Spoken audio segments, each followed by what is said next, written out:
this is the new study of a future guitar amp called the Amp X by BluGuitar. As you can see, it has the typical BluGuitar layout. It has actually two panels. One which is under the flap that opens like the ashtray on my Audi. You push it and it moves up and you close it. And then there's a standard layout with 4 channels with gain, volume, bass, mid, treble, presence, switches for the effects, reverb, and a master volume. So me being a gigging musician, I want to have something that is very easy to control on stage. Under the flap, you have all the controls for digital delay time, effects, and all the editing when you go and dig deeper inside. That was the most important thing about this. The amp is fully analog. So coming from the background of designing tube amplifiers and having the Amp 1 Mercury edition and Iridium edition, I found that I'm able to recreate almost any kind of tube amp sound. And with doing my A/B check blind test, I already could prove how close I can get to the real deal. And then I came up with the idea, hey, why not going all the way and make my schematic so flexible that it could recreate any amp that I can think of. I want to have my Tweed Deluxe from 57 in there. I want to have my Blackface, whatever, all my private amp collection. I wanted it in this one box. And so I kind of got the whole thing more flexible, digitally controlled, and then I can store my amp sounds, which I will call blueprints. My last name again, sorry. So how does that work? Is this profiling? Is this a Kemper or what? It is, it's all analog, digitally controlled. And I made the power amp so flexible that I can recreate any 6L6 or EL84 or whatever 6V6 power amp behavior with using my nanotube, with using analog electronics, digitally controlled. So the signal path is always low latency, all analog. And the flexibility comes from my digital controls. And then there is a huge effect section with an 8-core digital processor inside, which gives me all the kind of reverbs, delays, and stuff that I can create on the digital world, from the digital world. And these can be used as pre-effects and as post-effects. Also, I have analog pre-effects like a compressor. I have overdrives, I have boosters and fuzzes, also fully analog. And I believe this will replace all my private collection and anything I can dream of. And gives me the opportunity to collaborate with other amp manufacturers or designers, effects designers, because each of the Amp X has a unique serial number, which is on the hardware side. So nobody can crack the code. And if I would make like a royalty model, I can give, for instance, somebody like Dave Friedman, if we would collaborate, I can promise him a certain amount of money that he gets paid when somebody downloads his amp that we both could create for the customer, which is a fair system, yeah. So let me go back to basics though. Yeah. So I buy this, and I want to have a clean channel. Can I now program those settings to remember? They're not just general controls, right? This is very easy. You dial in clean, and then you can select out of a choice of different clean amps which one you like, and you simply press and hold the button and make this your preset on whatever the first button. And then my crunch can have different controls, different settings. And that's big. And even each switch can hold 2 presets. So if I press the first button again, I could have my clean channel with the chorus on, and I go back, it's the clean channel without the chorus. And the next one could be whatever your AC/DC, and you press, they have your AC/DC clean tone with a bit more whatever gain. And the boost can be pre or post. The boost can be pre or post. Okay. I have several boosts in there. Okay. So Okay, so this is complete opposite of what the amp 1. Like this has basically, you've gone from an amp 1 which you would use with a Helix, basically everything in one. Yeah. You can do everything now. And it has Power Soak 2 right there. Yeah, there's Power Soak. Wow. There's all the functions that you know from guitar rigs that have been around for the last decades, and it has all the parameters you need. There's also, I think, the IR side is the speaker emulation. It's stereo, and I will work on dynamic IRs, which is the next level of speaker emulation. IRs is the best you can get today, and you know, the aux is doing a brilliant job because they kind of go for the next level, which is dynamic. And it's like if you have a keyboard, you know, the first pianos, they sounded like tick, tick, tick, tick, tick. And now we can have really nice emulations. And with dynamic RRs, I think the need for a mic up speaker is a thing of the past. It's already a thing of the past. Yeah. But the good thing about this is the tube-driven power amp connects to a standard guitar cabinet, so you feel on stage like you played a real deal amp. This is a true all-in-one system, right? Yeah. Does it even have like a wah-wah effect? Yeah, stuff like sure. that? It has wah-wah effect, and I have my controller panel here, and I came up with the idea of this wings. I call this the MX wings, and they can be scaled like if there's anything that you want to bring into the system, like 2 controllers is possible, or a pedal, a grumpy old pedal that fits in here. There's even tuners built in. Where? Well, how will it work? We will use very good. All right. Those, and we have a display too. But if you want a strobe tuner, you can stick it there. Right? Is there an auxiliary power out from this? Yeah, we have a MIDI. We have a MIDI, a 7-pole MIDI out, and we will use this for phantom power, auxiliary power for 9 volts. So I can power a pedal as well. Yeah. So you really thought of everything. XLR out. 2 XLR outs, and it's the combination jack with the real, and it's transformer balance. 2 transformers, and it's either 1/4 inch or XLR, but anything else you want. Do you ever sleep at night? Yeah, but you know, when I sleep, my brain is still working. It's processing all the ideas. You had this in a dream, right? Yeah, sure. so I mean, I'm just trying to think of anything else. Then I mean, the big thing for me is even just saving these EQs. I mean, and then you've got okay. What if I don't like the reverb you've got in there? Can it change it? Is there an editor, computer editor? Yeah, no, I will offer several reverbs. Okay. Already in the standard version, I will have at least 2 or 3 reverbs, and then of course as time goes by, I will offer more effect blueprints. Okay. And hopefully more effects. Yeah. Okay. This is a platform that should be around for the next at least 10 years. I hate products that get outdated too fast, you know. When I was 17, I bought my 61 Stratocaster and I still play it, and it was the best investment ever. Yeah. This is what I learned. And if you have a thing that you buy which is outdated next year, it was always a shit deal. But you do release a lot of iterations of your product. So are you going to release another iteration of this? The iteration of this will be on the software side. The purchasing, buying the stuff from you. Okay. Because the hardware stays the same. That's why I chose the 8-core processor and the flexible analog design. So you know you can grow this as a platform. Okay. Now, what about the power of the amp? Is the power amp the same as on your others?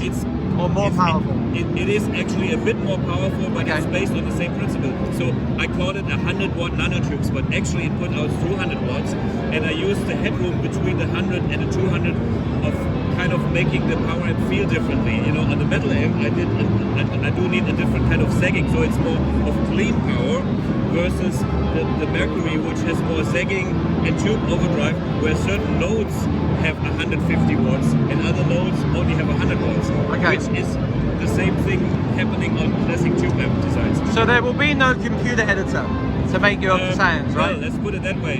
In theory, it's possible, but I don't want to promise this now. So when we buy it, this is available next January kind of time? I think so, yeah. So you'll buy it, there'll be no editor, but you'll edit it from the device itself. Yeah. Store each button. Now, so say for my workflow, I want clean, crunch, heavy, boost, clean boost, delay, and tap tempo. Okay. Can I set that up on here? Yeah, absolutely. I can do clean amp, crunch amp, heavy amp, all different amp sounds. Yeah. and then I can have this as a clean boost to raise the volume. Post. I can have this as a delay on, and I can have this as a tap tempo. And so I can make it exactly how I want it. I can have that as a tap, have that as a tap. I can change it. Right. And or you can have 2 presets on one knob. Oh, 2 on one button. Yes. So this is like you hit it once, it's a certain volume, and if you hit it twice, it has the boost, the volume boost, or the gain boost, or whatever. And this could be clean or crunch. Heavy or very heavy, and then 4 more buttons. Also, you can assign any of the parameters on the expression pedal. So this could be a wah-wah in one preset. Is this an extra purchase? Yes. I have another line of switches that I can extend this for. It's already mechanically built. So as another extension, I have. Oh, it's an accessory. So more buttons. I was going to say, can I add more buttons to it? So you can double the amount of buttons. Or you can use MIDI. You can still use MIDI, sure. You have MIDI like an MC6 or something. You have MIDI out, you have MIDI in, you have all the options. So you really have thought of absolutely everything, and you can add to it as well as it grows. And my concept always was to have a scalable system, because some players want a simple setup, and other people want to go crazy and want, they enjoy having a very complex system. And already with the M1, like Miller Anderson is a blues player that was on Woodstock. He plays an M1, but a blues guy. When he hears MIDI, he goes, "That's not for me," But I offer this. And how will you add to it? So if you release a new reverb, how will I put it in there?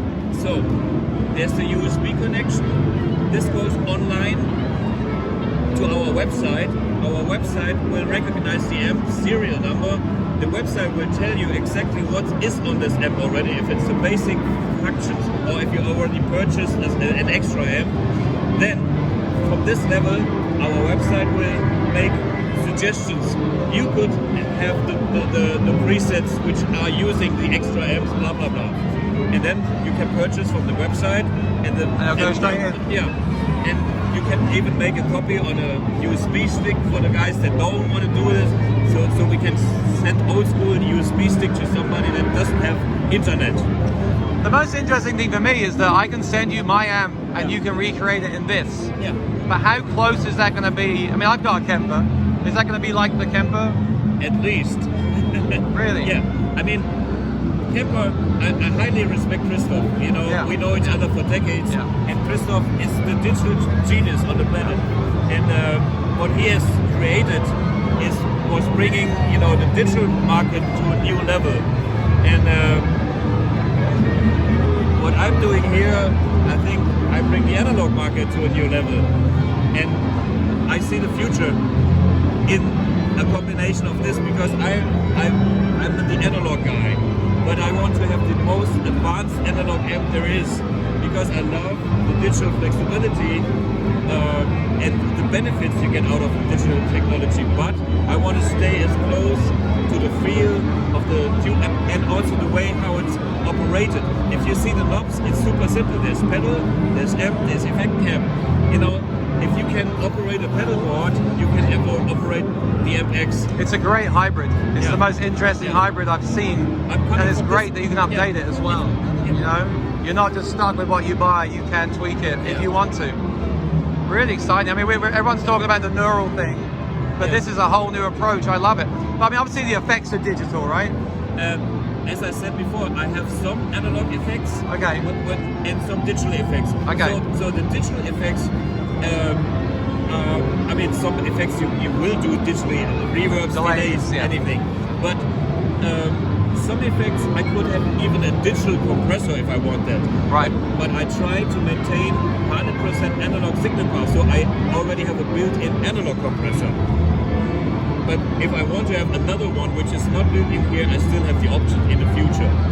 You never know what's hip in 2030, and then we need the wow sound, whatever, and I can still react. What happened to your little side controls? Are they still there, or are they gone? They're kind of underneath here. You can see the time feedback sound, and there's the same kind of things underneath. So you can same function as your other stuff, like the tone. And I have the display here, which is the OLED display. Now Oh, you you don't do? see it. Yeah, this is black in black. But if it shows you something, it shows you delay time or so this now becomes your custom control. Can you also save banks then? Sure. Yeah. I mean, you can approach it from the analog Wow. way, you know, from the old school guys that Yeah. don't give me more than 4 sounds or Yeah. whatever. And when you open the flap, you open the digital world and you go, okay, now I understand. Or Now you I do wanna- one per song, Yeah. or just one for the whole gig, like me? Yeah, yeah. Can you? Would I be able to share my settings if I set it other way? Could I share that with a friend? You can if he has the same amps. The basic amps need to be the same. Otherwise, you're missing a blueprint sound that your friend doesn't probably have. So he needs to buy that too to have exactly the same thing. But you know, even if you had a problem, you would go on our website and we can fix it by giving you exactly the same sounds on another amp. Right. So are you going to have more people at your company? Because this is a big project. I try to keep my company small, but I try to make it smart. So the thing about the website is the service should all be interactive on the website. Right. And I hired a digital engineer 2.5 years ago to work on the MX with me. And of course, it's the next level also for the company. You know, I'm not a business guy. I'm a player and I'm a designer, and I'm so happy to create the things the way I wanted to. But one thing is, I don't want to have a company with 50 people working for me, because then it's no fun for me anymore. Right. And the bank owns my whole business. So, Yeah. but I will have a smart solution for it.